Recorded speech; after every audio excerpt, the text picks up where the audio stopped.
बिस्मिल्लाहिर्रहमानिर्रहीम। अस्सलाम वालेकुम नाज़रीन, आप यूट्यूब चैनल देख रहे हैं। मैं इमरान ख़ान हूँ। ये भारत से ख़बर आई है और बड़ी ख़ौफनाक ख़बर है। भारत के लिए भी बहुत ज़्यादा परेशानी की बात है और पूरी दुनिया के लिए है। और पूरी दुनिया को इस पर तवज्जो देनी चाहिए कि कोई मुल्क इतना गैर ज़िम्मेदार कैसे हो सकता है। ये दो अखबार मैंने खोले हैं, इंडिया टीवी और उसके अलावा जो दूसरा अखबार है वो है इंग्लिश न्यूज़ ट्रैक लाइव। तो ये दो उनके अखबारात हैं। ये क्या लिख रहे हैं मैं आपको इसकी डिटेल आपको दे देता हूँ। 2 arrested in Mumbai with 7 kilogram of natural uranium worth ₹21 crore. Bharat के 21 करोड़ तो पाकिस्तानी लगभग कोई 40 करोड़ से ज़्यादा बनते हैं। 2 बंदे पकड़े गए हैं मुंबई में। इनके पास से बरामद हुई है 7 किलोग्राम नेचुरल यूरेनियम, जिसकी मालियत लगभग कोई पाकिस्तानी 40 करोड़ से ज़ायद है। ये इतने बड़े पैमाने पर यूरेनियम इनके पास क्या कर रही थी और यूरेनियम क्या है मैं उसके बारे में आपको बाद में बताता हूँ। लेकिन तफसीलात इस खबर की ये हैं कि जो एंटी टेररिस्ट स्क्वाड है भारत का, महाराष्ट्र का, उनको ये पता चलता है कि कुछ लोग ऐसे हैं मुंबई में जो यूरेनियम उनके पास मौजूद है और वो यूरेनियम बेचना चाहते हैं और वो कोई पोटेंशियल ग्राहक ढूंढ रहे हैं यूरेनियम के लिए। तो इनको ये मालूमात मिलती हैं, उसके बाद ये डिग आउट करते हैं, पता करते हैं, उन बंदों तक पहुंचते हैं। फिर कुछ लोगों को छोड़ा जाता है जो ग्राहक बनकर जाते हैं और फिर पता चलता है कि एक लेबॉर्ट्री है जहाँ पे यूरेनियम की बहुत थोड़ी सी मिकदार लाई गई थी और उस प्राइवेट लेबॉर्ट्री से ये चेक करवाया गया है कि क्या ये यूरेनियम खालिस है या नहीं है।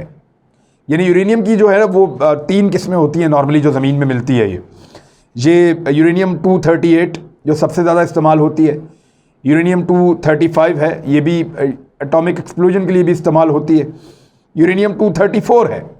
यूरेनियम 238 को तब्दील किया जा सकता है प्लाटीनियम में भी और प्लाटीनियम भी धमाका करने के काम आता है। अमेरिका ने जो धमाके 2 किए थे उनमें से एक जो एटॉमिक उन्होंने धमाका किया था नागासाकी पे, वो यूरेनियम 238 से उन्होंने कन्वर्ट किया था प्लाटीनियम और उससे उन्होंने वो धमाका किया था जो उन्होंने 1945 में 2 धमाके किए थे। अब ये जो यूरेनियम है ये इनके पास से मिली है नेचुरल फॉर्म में और इस यूरेनियम को इन्होंने भिजवाया भारत का जो एटॉमिक डिपार्टमेंट है वहाँ पे और उन्होंने ये बताया कि जनाब ये तो यूरेनियम बिल्कुल खालिस है और ये इंतहाई ख़तरनाक बात है जो इनके पास मौजूद थी। तो फिर इन 2 बंदों को जो है वो हिरासत में लिया हुआ है एंटी टेररिस्ट स्क्वाड ने और इनको अदालत में पेश करके इनका रिमांड हासिल कर लिया है 12 मई तक के लिए। तो 2 बंदे गिरफ्तार हुए जिनमें एक का नाम है जिगर जैश पांडे और दूसरे का नाम है अबू ताहिर अफजल हुसैन चौधरी। ये 2 बंदे गिरफ्तार हुए हैं। इनके पास से जो ओवरऑल सारी अब तक मिली है वो 7 किलो यूरेनियम है। ये 7 किलो यूरेनियम कितनी होती है उसके बारे में मैं आपको बताता हूँ और ये कितनी ख़तरनाक है उसके बारे में आपको बताता हूँ। लेकिन अभी तक भारत से ये रिपोर्ट नहीं हुआ कि ये यूरेनियम इन लोगों के पास कहाँ से आई। यूरेनियम बेसिकली एटमी धमाके के लिए इस्तेमाल होती है। 2 काम है इसके यूरेनियम के। नंबर 1, ये बिजली पैदा कर सकती है, एनर्जी पैदा कर सकती है, नंबर 1। नंबर 2, ये तबाही ला सकती है दुनिया के अंदर। यानी ये एटमी हथियार इससे बनाए जाते हैं, या तो इससे पावर प्लांट बनाए जाते हैं या इससे एटमी हथियार तैयार किए जाते हैं। अमेरिका ने 2 धमाके किए थे हिरोशिमा और नागासाकी के ऊपर।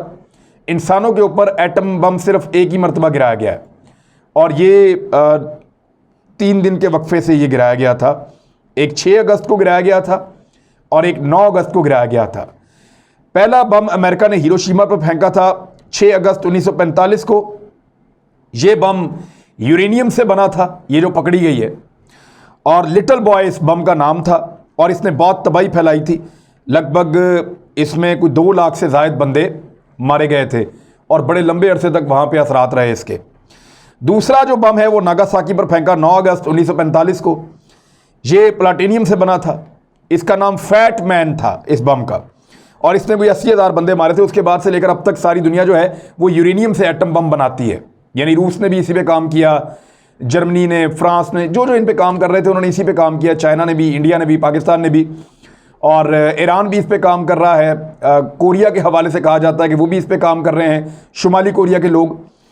तो यूरेनियम बड़ी ख़तरनाक धात है। अब ये कितनी पावरफुल है इसका अंदाज़ा आप इस बात से लगा सकते हैं। इसका एटॉमिक नंबर मैं आपको बता देता हूँ कि 92 है, 92, क्योंकि इसमें 92 प्रोटॉन्स होते हैं और 92 ही इसमें इलेक्ट्रॉन्स भी होते हैं।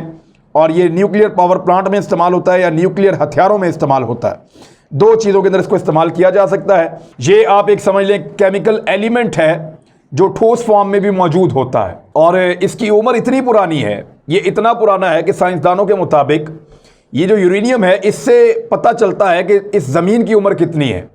और साइंसदानों का ये मानना है कि यूरेनियम उन चंद मादों में से एक है जो इस ज़मीन के कायम होने या इस ज़मीन के बनने से पहले से अपना वजूद रखते थे। यानी जितनी ज़मीन की उम्र है उससे ज़्यादा उम्र है यूरेनियम की। इसके जो आइसोटोप्स हैं वो कितना अरसा तक रह सकते हैं, यानी 4.5 अरब सालों तक भी सलामत रह सकते हैं। यानी 4.5 अरब सालों तक इसके आइसोटोप्स सलामत रह सकते हैं।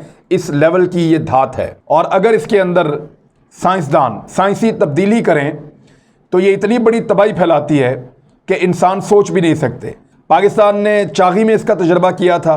डॉक्टर अब्दुल कदीर और डॉक्टर समरमंद मुबारक और दीगर उनकी टीम ने मिलकर, मियां नवाज शरीफ साहब का दौरे हुकूमत था और परवेज़ मुशर्रफ साहब थे, तो पाकिस्तान ने जब इसका तजर्बा किया था 28 मई 1998 को गालिबन, तो चागी के पहाड़ों का रंग बदल दिया था इसने।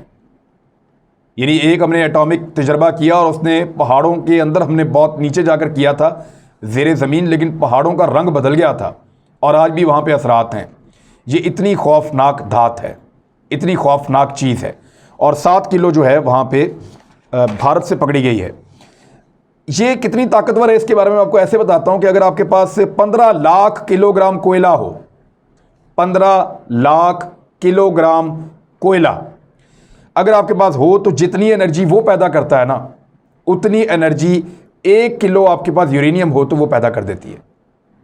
यानी 1 किलो यूरेनियम की एनर्जी जो उससे पैदा होती है वो इतनी ज़्यादा है जितनी एनर्जी 15 लाख किलोग्राम कोयला पैदा करता है आला क्वालिटी का।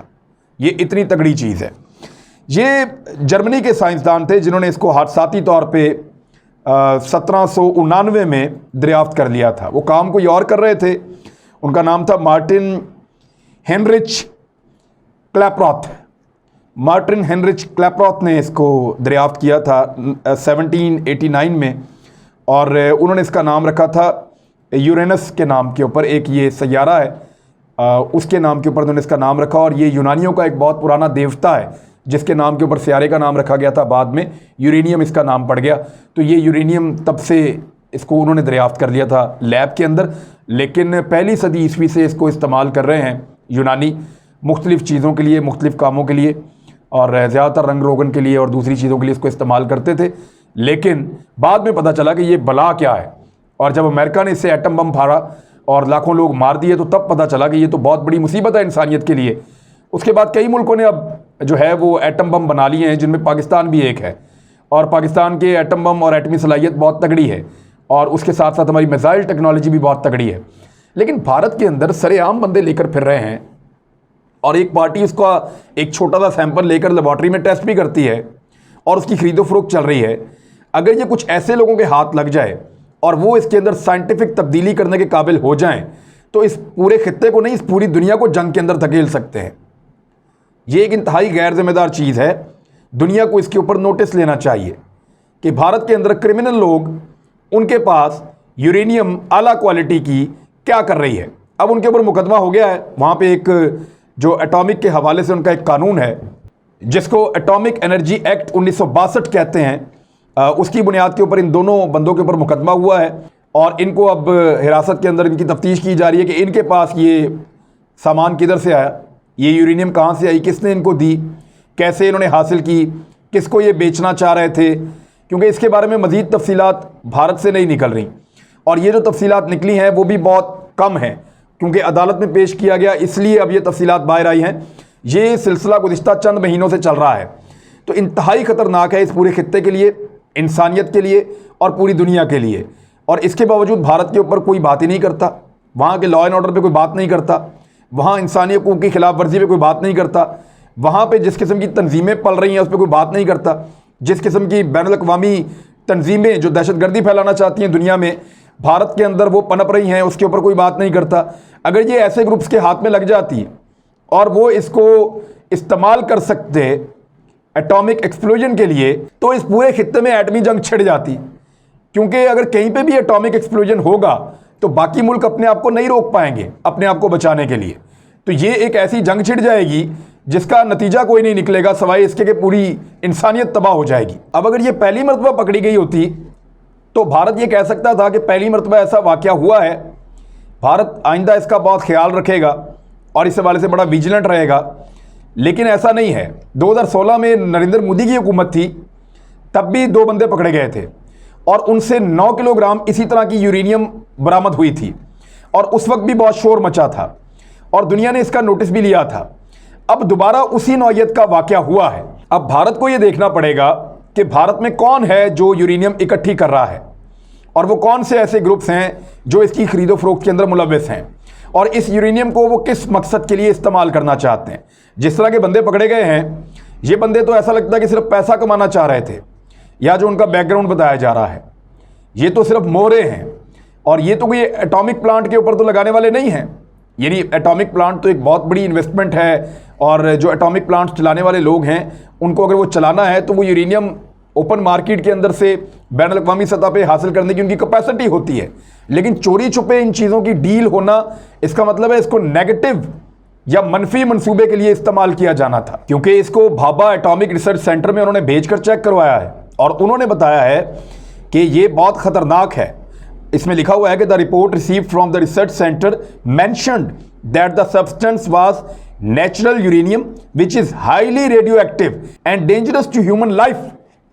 ये हाईली रेडियो एक्टिव है और बहुत ख़तरनाक है इंसानी ज़िंदगी के लिए और इसको अगर लोग इस्तेमाल करें, देखिए मैं आपको बताऊं कि एक एटॉमिक पूरा सिस्टम लगाने में या सेंट्रीफ्यूजेस लगाने में या एटम बम को बनाने में बहुत लंबा एक प्रोसेस होता है। रियासतें बहुत अरसा लगाकर ये काम करती हैं। लेकिन क्या इस वक्त बहुत सारे ऐसे एलिमेंट काम नहीं कर रहे भारत में? क्या भारत के अंदर हिंदुत्व के नज़रिए पे काम करने वाले ब्राह्मण बहुत बड़ी तादाद में मौजूद नहीं है? क्या उनके पास अमेरिका से कई गुना ज़्यादा सोना मौजूद नहीं है? मैंने अभी एक वीडियो की थोड़े दिन पहले, 25 लाख टन सोना है उनके पास। मैंने आपको बताया कि जो पागल ज़हनियत के हिंदू हैं, जो ब्राह्मण हैं, जिन्होंने भारत की सारी दौलत पे कब्जा किया हुआ है, जिनके पास भारत से ज़्यादा पैसा है, जिनके पास अमेरिका से ज़्यादा सोना है, भारत की रियासत से ज़्यादा 10 गुना उनके पास सोना है और सारे मंदिरों के ऊपर 6 लाख मंदिरों पे उनका कंट्रोल है। भारत में उनकी तरफ कोई देख भी नहीं सकता। अगर ऐसे पागल ज़हनियत के हिंदुओं के पास ये यूरेनियम है तो फिर उनके पास ये वसाइल भी हैं कि वो अपने ज़ाती वसाइल को इस्तेमाल करते हुए कुछ साइंसदानों को, कुछ लोगों को सोसाइटी से अलग करें और इस किस्म का एक एटॉमिक तजर्बा करें जो इस पूरी दुनिया को ख़तरे में डाल दें। क्योंकि हिंदुत्व तो वो ये मानते हैं कि सिर्फ हिंदुओं को जीने का हक है दुनिया में, हमारे अलावा कोई नहीं है। यही नाजियों का एक सोचने का नज़रिया था। तो बाकी लोगों की तबाही का बंदोबस्त अगर वो कर रहे हैं तो इसका जवाब कौन देगा और इस पर इन्वेस्टिगेट कौन करेगा? देखिए, मुसलमानों का मानना थोड़ा मुख्तलिफ है। हमारे यहाँ पे अक़लियतों के हुकूक हैं, हमारे यहाँ पे बाकी लोगों के बारे में किसी और तरह सोचा जाता है, उनके मज़ाहिब का एहतराम भी किया जाता है। तमाम अंबिया इकराम को हम तस्लीम करते हैं, उनको मानते हैं, उन पर ईमान लाते हैं। लेकिन जो हिंदुत्व के नज़रिए के लोग हैं, उनकी किताबें और उनके नज़रियात को अगर आप पढ़ें तो वो अपनी ज़ात और अपने मज़हब से बाहर कुछ भी नहीं देखते और बाकी सबके लिए वो समझते हैं कि तबाही होनी चाहिए। तो अगर वो इस तरह की कोई इंतहा पसंदाना सोच के साथ इस फील्ड में इन्वेस्ट कर रहे हैं तो दुनिया को इस बारे में सोचना चाहिए। अब तक के लिए इतने, अपना ख्याल रखिएगा, अपने इस चैनल का भी। अल्लाह हाफ़िज़।